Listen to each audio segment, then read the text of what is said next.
Your Excellency, the President of the Republic of Kenya, Your Excellency, the Deputy President, Cabinet Minister Machogu, members of the National Assembly, leaders present, hamjambo. Bwana asifiwe. Your Excellency, tunafurahi umerudi tena Kisii.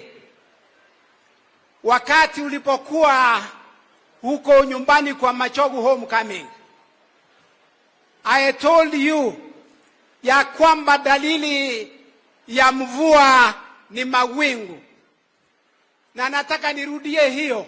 Wanenaji wote katika kikao hiki wamesema ya kwamba wewe utaongoza katika miaka 10 yote ikamilike.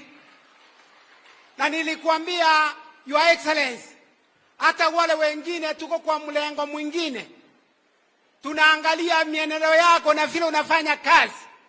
Nikauliza watu, tubadilishe ama tusibadilishe? Tubadilike tuje kwa William Ruto, tuendelee na kazi wakati ukifika.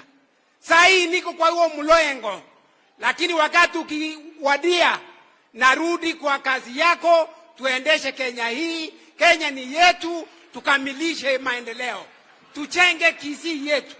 My governor, nataka nikuulize, wakati ule nilisema tubadilishe, na leo pia nakuuliza, sisemi kwa ubaya, nasema ukiangalia vile nchi inaelekea huko. Kwa hivyo nikikuomba kama mdogo wako, msaidizi wako, na kuomba tuchenge Kenya pamoja na rais ambaye tuko naye hapa. Mungu awabariki. Rais, rudi Kenya, rudi Kisii tena. Asanteni sana. Haya.